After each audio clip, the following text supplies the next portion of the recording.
नमस्कार। कथा कथन में आपका स्वागत है। आज सुनिए समकालीन हिंदी की चर्चित एवं लोकप्रिय लेखिका सुधा आदेश जी की लिखी हुई कहानी स्वीकृति। मेरी जुबानी। मैं हूँ सीमा सिंह। Happy anniversary. इंद्र ने चाय की ट्रे साइड टेबल पर रखकर उसे आगोश में लेते हुए प्यार भरा चुंबन अंकित करते हुए कहा। Same to you. कामनी ने भी उसी गर्मजोशी से प्रत्युत्तर दिया। 25 वर्ष आज हो गए हैं, पर एक बार भी ऐसा नहीं हुआ कि इंद्र उसे विश करना भूले हों। सुबह की चाय भी वही बनाते थे। उनका कहना था, पूरे दिन तो तुम काम करती ही रहती हो, कम से कम सुबह की चाय ही मुझे बनाने दिया करो। उनकी इसी भावना और इसी सोच के कारण ही तो वो उन पर मर मिटी थी। आज एक्स्ट्रा क्लास लेनी है, अतः जल्दी जाना है। आने में भी देर हो सकती है, तुम्हारे लिए गाड़ी भेज दूंगा। इंद्र की आवाज़ ने उसका ध्यान भंग किया। आज मैंने छुट्टी ले ली है। आज अमित और दिव्या आने वाले हैं, कुछ तैयारी करनी है। अच्छा किया छुट्टी ले ली, कुछ दिनों के लिए ही तो वे आ रहे हैं। कुछ मंगाना हो तो सीताराम ड्राइवर को कह देना, वो ले आएगा। मैं गाड़ी उन्हें लेने भेज दूंगा। उनकी ट्रेन 2 बजे आएगी ना। मैंने सीताराम को कह दिया है, और आप भी जल्दी आने की कोशिश करिएगा। लंच सब साथ करें तो अच्छा रहेगा। जो हुक्म मेरे आका। कहते हुए इंद्र ने अपना हाथ सीने पर रखकर सिर झुकाया। आपकी मस्खरी की आदत कब जाएगी? कहते हुए वो उसकी इस अदा पर खिलखिलाकर हंस पड़ी थी। हाँ हाँ, हंसो, खूब हंसो, हम हंसने के ही तो काबिल हैं। किंचित क्रोध में इंद्र ने कहा। अरे आप तो गुस्सा हो गए, मैं तो ऐसे ही हंस रही थी। रूठे इंद्र को मनाने की चेष्टा करते हुए कामिनी ने कहा। मैं भी गुस्सा कब हुआ था, मैं भी तो ऐसे ही कह रहा था। इंद्र ने हंसते हुए प्रत्युत्तर दिया। रूठना, मनाना, नोक झोंक तो वैवाहिक जीवन के अहम हिस्से हैं, ऐसा कामिनी का मानना था। बिना इनके जीवन के सारे रंग अधूरे हैं, पर अति हर चीज़ की बुरी होती है। इसलिए बात बिगड़ने से पूर्व ही वो सदा बिगड़ी बात संभालती रही थी। इंद्र को कॉलेज भेजकर दोपहर के खाने की तैयारी कर वो अमित और दिव्या का कमरा ठीक करने लगी। अलमारी व्यवस्थित करने के इरादे से उसने अलमारी खोली तो हैप्पी वेडिंग के एल्बम पर नज़र पड़ते ही उसे खोलने का लोभ संवरण नहीं कर पाई। जैसे जैसे उसे वो खोलती गई, अतीत परत दर परत खुलता गया। याद आए वो पल जिन्होंने उसके जीवन का रुख अवश्य बदल दिया था। अंधेरे में क्या कर रहे हो इंद्र? लाइट तो कब की जा चुकी है और तुम किताब हाथ में लिए बैठे हो। चलो, सभी बाहर लॉन में बैठे हैं। कामिनी ने घर में अंदर प्रवेश किया तो नागेंद्र को हाथ में किताब लेकर पाठ याद करते देखकर कहा। अंधेरा तुम लोगों के लिए होगा कामिनी, मेरे लिए क्या अंधेरा क्या उजाला।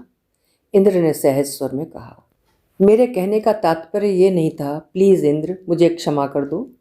अपनी गलती का एहसास होते ही कामिनी ने पश्चाताप भरे स्वर में कहा। अरे, क्षमा मांगने की क्या आवश्यकता है, मुझे तो ऐसे वाक्य सुनने की आदत सी पड़ गई है, उसने निर्विकार स्वर में कहा। इंद्र के द्वारा कहे शब्दों ने उसके दिल में हाहाकार मचा दिया। किसी भी व्यक्ति की शारीरिक कमी की ओर इंगित कर उसका उपहास उड़ाना एक गंभीर अपराध नहीं तो और क्या है, पर उसने जानबूझकर तो ऐसा नहीं किया था। पता नहीं कैसे बेध्यानी में अचानक शब्द उसकी जुबान से फिसल गए थे, पर यह बात वो उसे अब चाह कर भी नहीं समझा सकती थी। वो तो औरों की तरह ही उसे समझेगा। मुँह से निकली बात और धनुष से निकला तीर कभी लौट कर नहीं आता, ये बात भी वो अच्छी तरह जानती थी। अतः पछताने से कुछ फ़ायदा नहीं था, लेकिन भविष्य में उसकी किसी बात से उसका मन न दुखे, इस बात का वो सदा ध्यान रखेगी। सोचकर उसने मन को सांत्वना दी। इंद्र उसके पड़ोसी दिनेश वर्मा का लड़का है। वे कुछ दिन पूर्व ही यहाँ रहने आए थे। कुछ ही दिनों में दोनों परिवारों में इतनी दोस्ती हो गई थी कि दिन रात का उठना बैठना, खाना पीना साथ साथ होने लगा था। लोड शेडिंग के कारण वो समय व्यतीत करने उनके घर गई थी तथा उसे अंधेरे में पड़ता देखकर अनायास ही उसके मुंह से निकल गया। उसे ध्यान ही नहीं रहा कि 2 खूबसूरत बड़ी बड़ी आंखें होने के बावजूद वो देख ही नहीं सकता है। इंद्र की आंखें देखकर लगता ही नहीं था कि उनमें रोशनी नहीं है। सच्चाई जब उन्हें पता चली तो एकाएक विश्वास ही नहीं हुआ, पर सच को कभी झुटलाया जा सकता है। इंद्र के पिता, जो स्वयं एक डॉक्टर थे, जिनका अपना जीवन दूसरों के दुख दर्द दूर करने में बीतता रहा था, को जब स्वयं अपने बच्चे की अपंगता का पता चला तो सन्न रह गए थे। कहाँ कहाँ नहीं उसे दिखाया, पर सब व्यर्थ। आखिर उन्होंने स्थिति से समझौता कर लिया। वो चाहते थे कि इंद्र आत्मनिर्भर बने। इसके लिए उसके माता पिता ने प्रारंभ से प्रयत्न करना प्रारंभ कर दिया। अंधे व्यक्तियों की विभिन्न समस्याओं और देखभाल से संबंधित जो भी किताब उन्हें मिलती वो खरीदते तथा उससे मिली जानकारी के आधार पर उसे अपना काम करने की शिक्षा देते। सुबह शाम उसे साथ लेकर पार्क में घूमने जाते। पार्क में लगे हर झूले के बारे में उसे बताते तथा उसे उपयोग करने का तरीका बताते। उनकी कोशिश रहती कि वो स्वयं उस झूले पर जाएं और उसका उपयोग करें। उनकी ट्रेनिंग का ही असर था कि वो बचपन से ही अपना हर काम स्वयं करने लगा था। समय पर दिनेश जी ने इंद्र का अंध विद्यालय में नाम लिखवा दिया, पर सिर्फ नाम लिखवा देने मात्र से उन्होंने अपने कर्तव्य की इतिश्री नहीं समझी, वरन उसे पढ़ाने के लिए स्वयं ब्रेल लिपि सीखी। संबंधित विषय की अच्छी से अच्छी पुस्तक उसे लाकर देते। जो नहीं मिलती उसे अन्य पुस्तक से पढ़कर ऑडियो कैसेट बनाकर उसे दे देते, जिससे कि वो उसे सुनकर कंठस्थ कर सके। शिक्षा में हर संभव सहायता करने के साथ साथ उन्होंने उसे आत्मनिर्भर बनाने का हर संभव प्रयास किया। दिनेश ही नहीं, उसकी माँ सीमा भी उसे अपनी अपनी तरह से शिक्षा दे रहे थे, जिससे जीवन समर में उसे कभी कोई परेशानी ना हो। उसे फ्रिज से स्वयं पानी निकाल कर पीते देख या घर में बिना किसी की सहायता के इधर उधर घूमते देख उसे अत्यंत आश्चर्य होता था। कभी कभी सोचती कि हो सकता है कि उसे थोड़ा बहुत दिखाई देता हो, पर ऐसा नहीं था। एक बार वो अपनी मम्मी के साथ उनके घर गई थी। वे सब बातें कर रहे थे कि इंद्र एक ट्रे में चाय और नाश्ता लेकर आया। कुछ कहती माँ उसके पूर्व ही सीमा आंटी ने उसकी प्रशंसा करते हुए कहा, ये मेरा बेटा ही नहीं बेटी भी है, मैंने इसे सब सिखाया है, किचन में भी ये मेरी हेल्प करता है। उस समय वो और उसकी मम्मा ये सोचकर आश्चर्यचकित रह गए थे कि बिना आँखों के इंद्र कैसे इतना सब कर पाता है। यहाँ तक कि उसकी मम्मा ने उसे भी इंद्र से कुछ शिक्षा लेने को कहा था, क्योंकि वो सदा घर के कामों से दूर भागती रही थी।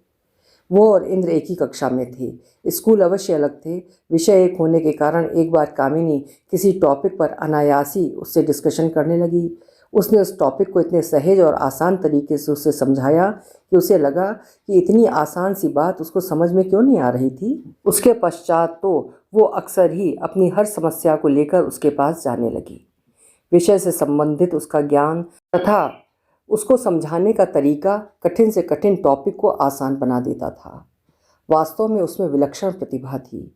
वो किसी भी विषय को सिर्फ एक बार सुनकर कंठस्थ कर लेता था। यहाँ तक कि गणित जैसे गूढ़ विषय के प्रश्नों को भी चुटकियों में हल करने की उसकी क्षमता उसे आश्चर्यचकित कर देती थी। अतः वो जब तब पढ़ाई में उससे सहायता लेने चली जाया करती थी। उसके साथ का परिणाम था कि जहाँ वो पढ़ाई में दूर भागती थी, वहीं अब वो कक्षा में पहले 10 विद्यार्थियों में आने लगी थी। इतना सब करने के बावजूद भी जब लोग उसे बेचारा कहते या उस पर दया दिखाते तो पता नहीं क्यों उसे अच्छा नहीं लगता था।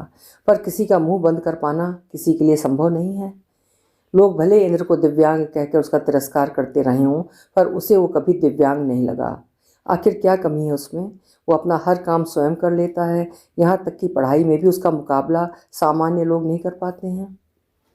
अपनी मेहनत लगन के कारण जब इंद्र की मैट्रिक में मेरिट आई तथा शारीरिक रूप से अक्षम छात्रों में प्रथम स्थान प्राप्त हुआ, तो इंद्र और उसके माता पिता की खुशी का ठिकाना नहीं रहा। कामिनी भी उसकी सफलता पर बेहद खुश थी, जबकि वो स्वयं प्रथम श्रेणी में ही उत्तीर्ण हो पाई थी। हायर सेकेंडरी की परीक्षा भी उसने प्रथम श्रेणी में उत्तीर्ण की। इस बार भी कामिनी के उससे कम अंक आए थे, पर फिर भी न जाने क्यों उससे उसे जरा भी ईर्ष्या नहीं हुई थी। तुम क्या बनना चाहोगे? एक बार बातों ही बातों में उसने उससे पूछा। बनना तो अपने पिता की तरह डॉक्टर चाहता था, लेकिन मेरी अपंगता इस क्षेत्र में जाने की इजाज़त नहीं देगी। अतः मैं टीचर बनकर देश और समाज की सेवा करना चाहता हूँ, क्योंकि मेरे विचार से जहाँ अच्छा डॉक्टर शारीरिक व्याधियों को दूर कर मनुष्य को स्वस्थ करता है, वहीं एक शिक्षक व्यक्ति का मानसिक विकास कर उसे एक अच्छा नागरिक बना सकता है, और एक अच्छा नागरिक ही देश और समाज के उत्थान एवं नव निर्माण में सहायक होता है। उसने उत्तर दिया था। वो इतिहास से एमए करना चाहता था। किसी देश का गौरवपूर्ण इतिहास ही भविष्य के निर्माण में सहायक होता है, ऐसा उसका मानना था। वो उसके विचार एवं ध्येय सुनकर आश्चर्यचकित थी। सचमुच कितने बच्चे उम्र के इस नाजुक पड़ाव पर सही निर्णय लेने में सक्षम हैं, जबकि वो स्वयं इस समय तक सोच नहीं पाई थी कि उसे क्या बनना है, क्या करना है। ये लोगों का भ्रम है कि अपंगता लक्ष्य प्राप्ति में बाधक होती है। यदि मन में उत्साह एवं उमंग हो तो इंसान सब कुछ कर सकता है। बेटे की अपंगता के कारण जो माता पिता व्यथित थे, आज उसकी सफलता पर खुश थे। उन्हें लगने लगा था कि उनके पुत्र ने अपनी मंजिल तलाश ली है। वो इतना तो सक्षम बन ही जाएगा कि जिंदगी में कभी किसी के सामने हाथ न पसारना पड़े। पुत्र की हर इच्छा को साकार करने का उन्होंने हर संभव प्रयास किया था, पर परिश्रम तो उसका अपना था, उन्हें साधन ही उपलब्ध कराने थे। कामिनी ने भी जब ग्रेजुएशन में वही विषय लिए तो वे और भी निश्चिंत हो गए, क्योंकि वे सोचते थे कि उसकी सफलता में कामिनी का भी विशेष योगदान है। कामिनी समय पर उसे विषय वस्तु से संबंधित सामग्री भी लाकर देती रही थी। यदि इंद्र को उसका साथ नहीं मिलता तो शायद सच्चे मित्र के अभाव में वो इतना अच्छा नहीं कर सकता था, पर कामिनी को ऐसा नहीं लगता था कि सिर्फ किताबें लाकर देने से ही किसी को सफलता मिल सकती है। जब तक कि व्यक्ति में कुछ करने या पाने की ललक ना हो, उसे चाहे कितनी भी सुविधाएं दी जाएं, वो कुछ नहीं कर सकता। कामिनी के माता पिता को यद्यपि इंद्र के साथ उसका इतना उठना बैठना पसंद नहीं था, किंतु कामिनी के ये कहने पर किसी का दुख दर्द बांटने में क्या बुराई है। सुनकर वे चुप हो जाते थे। दिन बीतते गए। उसके विवाह की बातें घर में उठने लगीं तो एकाएक उसे महसूस हुआ कि वो इंद्र के बिना रह ही नहीं पाएगी। 15 वर्षों में उसे उसके साथ की आदत पड़ गई है। उसके बिना कहे ही उसकी हर बात समझने लगी है। वहीं इंद्र भी उसके कदमों की आहट से ही उसे पहचानने लगा है। पता नहीं उसके मन में उसके लिए प्यार का ये अंकुर कब पैदा हुआ था, पर कुछ तो ऐसा था कि उससे विलग होने के मात्र से वो विचलित हो उठी थी। अतः उस समय उसने विवाह के लिए यह कहकर मना कर दिया कि अभी वो पढ़ना चाहती है। समय बहता गया और साथ साथ सफलताएं भी कदम चूमती गईं। वो दिन भी आ गया जब पोस्ट ग्रेजुएशन के साथ ही उसे अपने ही कॉलेज में लेक्चरशिप का ऑफर मिला। साथ ही डॉक्टरेट करने की अनुमति भी मिल गई। कम से कम अब वो स्वतंत्र निर्णय लेने में सक्षम थी। यद्यपि कॉलेज में लेक्चरशिप के लिए चयनित सूची में इंद्र का भी नाम था, किंतु उसके अंधत्व के कारण मैनेजमेंट के कुछ सदस्य उसके चयन के विरुद्ध थे। अंततः उसके एकेडमिक रिकॉर्ड को देखते हुए मैनेजमेंट कमेटी के अध्यक्ष ने उसे नियुक्त कर ही लिया। उसका ये नियुक्ति पत्र भी उसने ही इंद्र तक पहुंचाया तो एकाएक उसे विश्वास ही नहीं हुआ। इंद्र को अपनी योग्यता पर तो विश्वास था, पर दुनिया वालों पर नहीं। एकाएक उसकी झोली में इतनी खुशियां आकर बिखर जाएंगी उसने सोचा ही नहीं था। दोनों परिवारों में खुशियों का आदान प्रदान चल ही रहा था कि अचानक कामिनी ने यह कहकर कि वह इंद्र से विवाह करना चाहती है, सबको आश्चर्य में डाल दिया। कामिनी के माता पिता तो बौखलाई उठे थे, ये सोचकर कि लड़की पागल हो गई है, वरना एक अंधे व्यक्ति के साथ जीवन की डोर बांधकर कोई स्वस्थ मानसिकता वाला निज जीवन को अंधकूप में ही ढकेलेगा। उसकी माँ ने उसे निर्लज्ज एवं बेहया तक कह डाला था, जिसने स्वयं विवाह का प्रस्ताव रखकर न केवल अपनी वरन उनकी इज्जत भी सरेआम नीलाम कर दी है। बेटा, विवाह कोई बच्चों का खेल नहीं है कि आज कर लिया और कल तोड़ दिया। हम तुम्हारे दुश्मन नहीं हैं, तुम्हारा भला ही चाहते हैं। अतः जो भी निर्णय करना सोच विचार कर ठंडे दिमाग से करना। उसके पिता ने उसे अपने प्रस्ताव पर गंभीरता से विचार करने की सलाह देते हुए समझाते हुए कहा था, विवाह केवल आदर्शों के लिए नहीं किए जाते, व्यवहारिक स्तर पर भी उन्हें सफल होना चाहिए। भावावेश में लिए गए निर्णय न केवल अपने लिए वरन सभी के लिए अशांति का कारण बन जाता है। इंद्र के माता पिता ने भी उसे समझाने का प्रयत्न किया था। अंकल, जहाँ तक निर्णय की बात है, मैंने आज से 5 वर्ष पूर्व ही ले लिया था। इतने वर्षों में वो पल भर के लिए नहीं डिगा, इसलिए मुझे आशा ही नहीं पूर्ण विश्वास है कि मुझे अपने निर्णय पर कभी पश्चाताप नहीं होगा और ना ही किसी को करने दूंगी। सहज स्वर में उसने कहा था। यदि मैं विवाह ही न करना चाहूँ? अचानक कमरे में प्रवेश करते हुए इंद्र ने सहज भाव से कहा। तो कोई बात नहीं, मैं भी विवाह नहीं करूँगी, कहकर वो कमरे से बाहर चली गई थी। दोनों परिवारों में वर्षों से चली आ रही मित्रता को ग्रहण लग गया था। वे लोग एक दूसरे से मिलने से भी कतराने लगे थे। जहाँ वे दोनों पहले एक साथ कॉलेज जाते आते थे, अब अलग अलग जाने लगे थे। 2 वर्ष बीत गए, पर उनके विचारों में कोई अंतर नहीं आया था। इधर इंद्र के पढ़ाने के तरीके से प्रभावित होकर कुछ छात्र उससे घर भी पढ़ने आने लगे थे। वो दिनों दिन व्यस्त होता चला गया था, या स्वयं को व्यस्त रखने का प्रयत्न करने लगा था। जीवन जड़ हो चला था, चलना विवशता बन गई थी। उस दिन मन कुछ ठीक नहीं था। कामिनी ने छुट्टी ले ली थी। समय बिताने के लिए पेपर लेकर बालकनी में बैठ गई। दिसंबर की गुनगुनी धूप बहुत ही अच्छी लग रही थी। अचानक इंद्र के घर से चीखने की आवाज़ सुनकर वो उसके घर गई संयोग से दरवाज़ा खुला था। आवाज़ का अनुसरण करती हुई वो किचन में गई तो देखा कि माँ जी ज़मीन पर गिर गई हैं तथा उठने का प्रयास कर रही हैं, पर उठ नहीं पा रही हैं। वो उन्हें उठाने की कोशिश कर ही रही थी कि उसका अनुसरण करती हुई माँ भी आ गईं। दोनों ने उन्हें उठाकर पलंग पर लिटाया। इंद्र के पापा कहीं बाहर गए हुए थे तथा इंद्र कॉलेज में था। फ़ोन पर मांझी के गिरने की सूचना देकर कामिनी ने अपने पापा को भी इस दुर्घटना की सूचना दे दी थी। वो अपने साथ डॉक्टर को भी लेकर आ गए। लगता है हड्डी टूट गई है, इसलिए एक्सरे कराना पड़ेगा, तभी कुछ कहा जा सकेगा। आप इन्हें अस्पताल ले जाइए, डॉक्टर ने चेक करके कहा। तब तक इंद्र भी आ गया था। सब उन्हें लेकर अस्पताल गए। एक्सरे रिपोर्ट से पता चला कि उनके कूल्हे की हड्डी टूट गई है, ऑपरेशन करना पड़ेगा। ठीक होने में कम से कम 3 महीने लगेंगे। कामिनी के पिता ने फ़ोन करके इंद्र के पिता को इस दुर्घटना की सूचना दे दी थी, लेकिन किसी भी हालत में वे कल से पहले नहीं आ सकते थे। पड़ोसी होने के नाते सहायता करना उनका कर्तव्य था। वैसे भी वे उन प्राणियों में से नहीं थे जो मामूली बात को गांठ में बांध कर बैठ जाते हैं। पड़ोसी के सुख दुख में काम आना वे अपना नैतिक कर्तव्य ही नहीं, अपना अधिकार समझते थे। परिस्थितियों के अनुसार अपने व्यवहार को नियंत्रित करने की कला ही जीवन को संतुलित रखती है, इसका उन्हें एहसास था।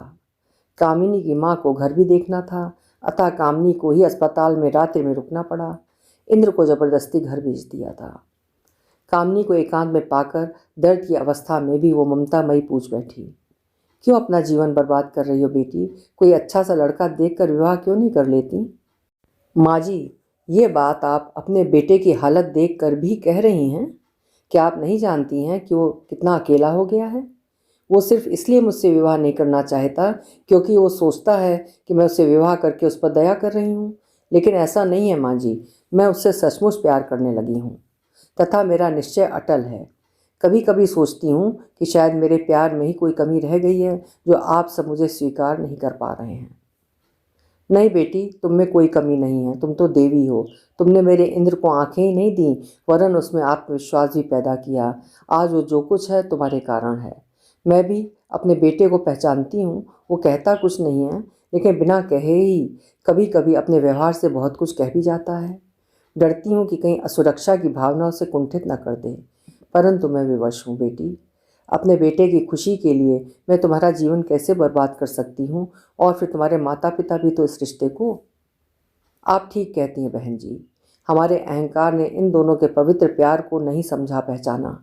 मैं आपसे वायदा करता हूँ कि आपके ठीक होते ही दोनों को विवाह सूत्र में बांध दूंगा। कामिनी के पिता नरेश शर्मा, जो उनके लिए दवाइयाँ एवं फूल लेकर आए थे, अंदर आते हुए बोले। शायद उन्होंने उन दोनों की बातें सुन ली थीं। उन्होंने अपना वचन पूरा भी किया था। इंद्र को समझाने में भी उन्हें काफ़ी मेहनत करनी ही पड़ी। साथ ही माँ तथा परिवार के अन्य सदस्यों को इस विवाह का विरोध भी सहना पड़ा था। उसके इंद्र से विवाह करने के निर्णय से घर में पिता के अलावा कोई भी खुश नहीं था। पिताजी भी शायद उसकी जिद ही पूरी कर रहे थे, पर अन्य सदस्यों का मानना था कि उसका प्यार प्यार नहीं वरन दया है, जिसके लिए आज नहीं तो कल उसको पछताना पड़ेगा। तब न केवल उसे वरन बेकसूर इंद्र को भी अपनी असहायता पर लज्जित होना पड़ेगा। उनका विवाह हैप्पी बिगनिंग या बेड ऑफ रोजेज नहीं होगा, इसका उसे अंदाज था। जीवन में हर मोड़ पर आने वाली कठिनाइयों से जूझने को तैयार थी, पर कभी कभी उसे लगता था कि कहीं वो चुकती तो नहीं जा रही है, विशेषतया तब जब लोगों के ऊल जलूल प्रश्नों का उत्तर देना पड़ता, चाहे वो कॉलेज के पढ़े लिखे लोग हों या दूध वाले सब्जी वाले जैसे अनपढ़ लोग। उनके चेहरों पर टंगे प्रश्न, उनकी जिज्ञासा देख लगता था कि मानसिक धरातल पर सब एक जैसे हैं। भला किसी की निजी जिंदगी से किसी को क्या मतलब? पर कुछ लोग ऐसे होते हैं जिन्हें अपनी ज़िंदगी से ज़्यादा दूसरों की ज़िंदगी में झांकने में ज़्यादा आनंद आता है। जब वो पहली बार माँ बनने की ओर अग्रसर हुई तो पता नहीं लोगों की बातों का असर था या कुछ और।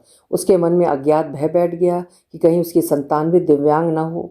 मन से जितना ही इस विचार को भगाने की कोशिश करती, उतना ही कुत्सित विचार उस पर हावी होता चला जाता। तब मन में आता कि कहीं उसका ये निर्णय भावावेश में लिया हुआ निर्णय तो नहीं था।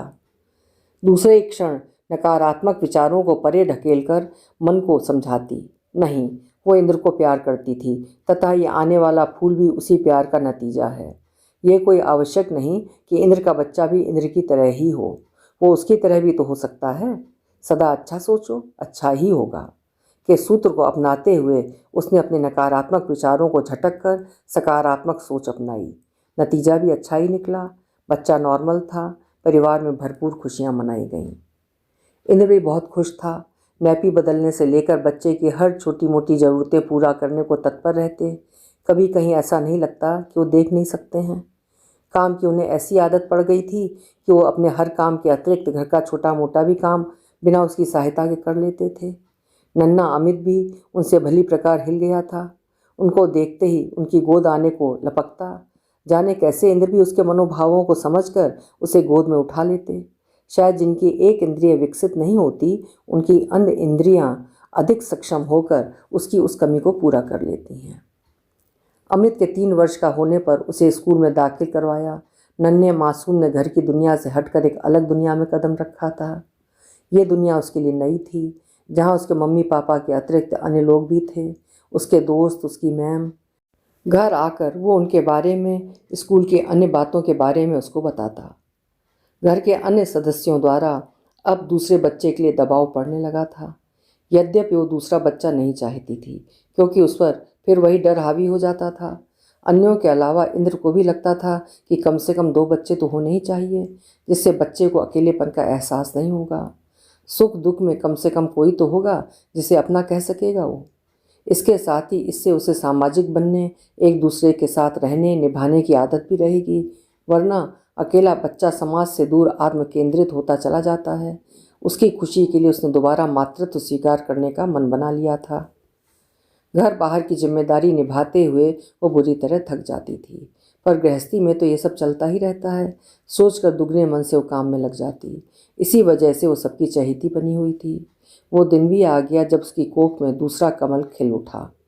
पूर्णतः स्वस्थ बेबी गर्ल ने आकर उनकी सारी इच्छाओं को पूरा कर दिया। उनकी पूर्ण परिवार की कल्पना साकार हुई थी। उसका नाम दिव्या रखा। इंद्र बेहद खुश थे, पर अमित की ओर से शंका थी कि वो उसे स्वीकार कर भी पाएगा, पर उसने उसे स्वीकार कर लिया था। वो उसे देखकर बहुत खुश था। आखिर उसे घर में भी एक दोस्त जो मिल गया था। पर शीघ्र ही उसकी खुशी निराशा में बदल गई, क्योंकि जिसे वो अपना दोस्त समझ रहा था वो तो उससे बोलता ही नहीं था। सारे दिन सोता या रोता रहता। उसे भी जब देखो नन्हे को गोद में लिए उसका काम करते देख वो ईर्ष्या से भर उठता था। ऐसे समय इंद्र ही उसे संभालते, उसको अपने साथ लेकर सोते, उसको कहानी सुनाते। तब उसे लगता न देख पाने के बावजूद वो जिंदगी को कितनी सहजता से जी रहे हैं। अपने पूरे दायित्वों को निभाते हुए उन्होंने उसे वे सारी खुशियाँ दी जो शायद एक आम आदमी दे भी नहीं पाता। जिंदगी गुजर रही थी अपनी लय और ताल के साथ, सीमित गति से। एक दिन अमित स्कूल से आया तो देखा उसके कपड़े धूल धूसरित हो रहे हैं तथा चेहरे पर अजीब खामोशी थी। बहुत कुरेदने पर बोला, मम्मा, पापा औरों की तरह देख क्यों नहीं सकते? बेटा, आखिर बात क्या है? तुम ये क्यों पूछ रहे हो? मम्मा, आज एक लड़के से टकरा गया तो उसने मुझसे कहा, देख कर नहीं चला जाता, तू भी क्या अपने पिता की तरह अंधा है? मुझे भी गुस्सा आ गया। मैंने भी उसे पीट दिया। तभी हमारी टीचर आ गई। सारी बात सुनकर उन्होंने मुझे डांटते हुए कहा, आखिर उसने गलत क्या कहा? मम्मा, मैं उससे टकराया था तो वो भी तो मुझसे टकराया था, फिर उसने मुझे अंधा क्यों कहा? मेरे पापा अंधे हैं तो इसमें मेरा क्या दोष? बेटा, अपना आक्रोश किसी को शारीरिक रूप से प्रताड़ित नहीं वरन मानसिक रूप से उसे पछाड़ कर निकालो, तभी तुम वास्तव में उसे हरा पाओगे। वो तुमसे तुम्हारी योग्यता से डर रहा है, तभी ऐसा कहकर उसने तुम्हें कमज़ोर करने की कोशिश की है। अपने पापा को देखो, अगर वो ऐसी बातों पर ध्यान देते तो क्या सफल हो पाते? पर मम्मा, मैं अपने पापा का अपमान कैसे सहता? कहते हुए वो रो पड़ा था। कुछ बातें ऐसी होती हैं बेटा, जब मुंह बंद कर रहना ही ठीक होता है। तुम जितना चिढ़ोगे लोग उतना ही और चिढ़ाएंगे। अतः इन सब बातों पर ध्यान मत दो, सिर्फ पढ़ाई में ध्यान लगाओ। अगर तुम अच्छा करोगे तो लोगों का मुंह स्वयं बंद हो जाएगा। अब चुप हो जा मेरे बच्चे, मैं कल ही तेरी टीचर से बात करूंगी। आखिर वो गलत बात का समर्थन कैसे कर सकती हैं? कामिनी ने उसके आंसू पोंछते हुए कहा। पता नहीं उसकी बातों के मर्म को समझ पाया या नहीं, पर वो स्वयं अंतर्द्वंद के कारण पूरी रात सो नहीं सकी। ये तो पहला कंकड़ था, पर वो क्या नित्य पड़ते ऐसे कंकड़ों को रोक पाएगी? कहीं इन बातों को सुनकर बच्चे कुंठित या हीन भावना के शिकार ना हो जाएं? नहीं नहीं, उसे बच्चों को मजबूत बनाना पड़ेगा। वो समझ नहीं पा रही थी कि आखिर लोगों की मानसिकता ऐसी क्यों होती है। किसी की कमज़ोर नस को पहचान कर उस पर वार करना क्या मानसिक विकलांगता का द्योतक नहीं है। वो तो अच्छा था कि उस समय इंद्र घर में नहीं थे, वरना उनके आत्मसम्मान को भी ठेस पहुंचती। उसे याद आया वो पल जब एक दिन वे सब एक रेस्टोरेंट में खाना खा रहे थे कि इनको देखकर एक व्यक्ति बोला, वो देखो उस टेबल पर वो आदमी अंधा है, पर बीवी बच्चे कैसे सुंदर हैं, क्या किस्मत पाई है। उसने सुनकर भी अनसुना कर दिया था। उस दिन इंद्र भी खोए खोए से लगे, पर उसने अपने व्यवहार से उनके मन की कुंठा को ये कहकर दूर कर दिया कि दूसरों के शब्दों पर ध्यान न दो, दुनिया क्या कहती है उससे हमें क्या मतलब। दुख तो उसे इतना था कि बाहरी तो बाहरी, पर उसके अपने सगे संबंधी, उसके सगे भाई बहन जिन्हें वो बेहद अपना समझती रही, ने भी उससे किनारा कर लिया था। उन्हें अपने अंधे जीजा जी को किसी से मिलवाने में शर्म आती थी। जीवन में आई हर परेशानी पर उसे उसकी गलती की याद दिलाते रहते, हर परेशानी का कारण उसे ही मानते रहे। उसे उपदेश देते समय ये भूल जाते थे वे कि सुख दुख तो हर एक के जीवन का अंग है, फिर भला इसमें इंद्र का क्या दोष। उसने अपनी अपंगता पर अपने आत्मबल से विजय पाई है, वो तो सिर्फ उसकी हमसफ़र बनी थी। वो जो कुछ था अपने प्रयत्नों के कारण था, पर फिर भी तथाकथित हितैषी उनके संबंध को स्वीकार नहीं कर पा रहे थे। वो उनकी सफ़ेद चादर में लगा एक ऐसा दाग बन गई थी जिसे प्रयत्न करने के पश्चात भी मिटाया नहीं जा सकता था। तभी जब भी अवसर पाते उस पर तानों की बौछार हो ही जाती। स्वयं को, इंद्र को और बच्चों को भावनात्मक रूप से संभालते हुए कभी कभी उसे लगता कि उसका संयम समाप्त होता जा रहा है। कभी लगता कि बच्चे हीन भावना का शिकार होकर कहीं इंद्र को कुछ कह न दें। वो उनके हर प्रश्न का माकूल उत्तर देने का प्रयास करती, डरती कि कहीं उससे कोई चूक ना हो जाए, कहीं किसी बात से बच्चों के बाल मन को ठेस न लग जाए। वो स्वयं तो अभ्यस्त हो गई थी ऐसी बातें सुनते सुनते, पर बच्चे तो हीन भावना के शिकार हो सकते हैं। यही कारण था कि वो किसी भी सामाजिक समारोह, यहाँ तक कि सार्वजनिक स्थान में भी जाने से परहेज करने लगी थी। निर्णय उसका अपना था, अतः उसने मार्ग में आए हर कांटे को बखूबी निकाल फेंकने का प्रयत्न किया था। दर्द स्वयं सहा था तथा हर संभव खुशी इंद्र को देने का प्रयास किया था। तमाम विरोधों के बावजूद भी उसने सिद्ध कर दिया था कि उसका निर्णय भावावेश में लिया गया नहीं है। उसने खूब सोच समझकर अपने कदम बढ़ाए थे तथा साथ साथ चले भी। अपने निर्णय पर उसे कभी भी पश्चाताप नहीं हुआ। पर आज ये घटना। दूसरे दिन टीचर से बात की तो उसने अपनी गलती मान ली, पर अमित का बालपन कहीं खो गया था। अब वो स्कूल से आकर अपने कमरे में ही बैठा रहता, जहाँ पहले अपना समय वो टीवी देखने या कंप्यूटर पर गेम खेलने में बिताता था, अब जब देखो वो पढ़ता रहता था। कभी अगर वो उसके साथ बैठकर बातें करना चाहती तो कह देता, मम्मा मुझे पढ़ना है। एक दिन तो हद ही हो गई। टीचर पेरेंट्स मीटिंग थी। स्कूल जाने से पहले उसने उससे कहा था, मम्मा आप अकेले ही जाना। उसे उससे डर लगने लगा था कि कहीं वो मानसिक रूप से अस्वस्थ तो नहीं होता जा रहा, पर उसमें ऐसा कुछ असामान्य भी तो नहीं लग रहा था। स्कूल में जब टीचर से मिली तो उसे भी उसकी तारीफ करते पाया।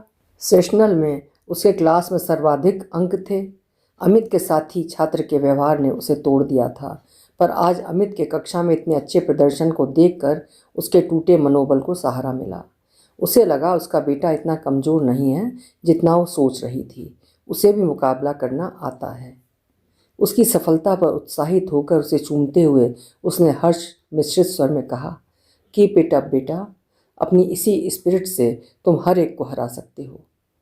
I never disappoint you mom, कहकर उसने पैर छू लिए। उसने उसे उठाकर गले से लगा लिया। उसका आत्मविश्वास से भरा स्वर सुनकर उसे लगा जैसे वो गहरी खाई में डूबने से बच गई है, वरना दूसरे तो दूसरे अपनों ने भी उसे कहीं का नहीं छोड़ा था। खुशी तो उसे इस बात की थी कि उसके बाद अमित ने पीछे मुड़कर नहीं देखा। उसी का अनुसरण दिव्या ने किया। अमित ने जब कैट की परीक्षा में सर्वाधिक परसेंटाइल प्राप्त किए तो उसकी सफलता से उद्वेलित होकर इंद्र ने उसका हाथ अपने हाथ में लेते हुए भावनाओं में बहकर कहा था, कामिनी, आज ईश्वर ने मेरे जीवन में रंग ही रंग छितरा दिए हैं, प्रकाश फैला दिया है। मैं नहीं जानता कि कितने रंग होते हैं तथा प्रकाश का रंग क्या है, किंतु आज लगता है कि तुम्हारे नेत्रों द्वारा मैंने संसार की प्रत्येक वस्तु को देख लिया है, स्पर्श कर लिया है, महसूस कर लिया है। सुनकर वो निहाल हो गई थी। लगा जैसे उसका जीवन सफल हो गया है। अमित MBA करके अगले हफ्ते ही एक मल्टीनेशनल कंपनी ज्वाइन करने जा रहा है। ज्वाइन करने से पहले कुछ दिन वो अपने माता पिता के साथ बिताना चाहता है। दिव्या भी उसके साथ रहने के इरादे से आ रही है। दोनों बड़े तो हो गए हैं पर अभी भी बच्चों से कम नहीं हैं। अमित ने फ़ोन पर ही उससे कहा था, मम्मा ढेर सारा गाजर का हलवा बना कर रखना। दिव्या की फरमाइश थी उसके हाथ के बने गुलाब जामुन खाने की। कॉलबेल की आवाज़ ने उसकी विचार तंद्रा को भंग किया। दरवाज़ा खोला तो अमित और दिव्या थे। दोनों ने उसके चरण स्पर्श किए तो उसने उन्हें उठाकर सीने से लगाते हुए कहा, बच्चों तुम्हारी जगह वहाँ नहीं मेरे दिल में है। अब तुम बड़े हो गए हो, हमारे मित्र बनकर रहो। पर मम्मा आप बड़ी हैं, आपके चरण स्पर्श कर आशीर्वाद लेने का हक तो हमारा है ही, या इससे भी आप हमें वंचित करना चाहती हैं? अमित ने कहा। सुनकर वो निहाल हो उठी थी। यही संस्कार और विचार तो हमारी संस्कृति की धरोहर हैं। इंसान चाहे कितना ही बड़ा क्यों न बन जाए पर आचार विचारों में परिवर्तन नहीं आना चाहिए, ऐसा उसका मानना था। उसे खुशी थी कि उसके बच्चे ऊंची उड़ान भरते हुए संस्कारों से जुड़े हैं। मम्मा पापा कहाँ हैं? वो दिख नहीं रहे हैं, दिव्या ने चारों ओर देखते हुए कहा। वे आते ही होंगे, तुम लोग फ्रेश हो तब तक मैं खाना लगाती हूँ। वो खाना लगा ही रही थी कि इंद्र आ गए। हाथ में कई पैकेट लेकर बच्चों के लिए फल, मिठाई और समोसे लेकर आए थे।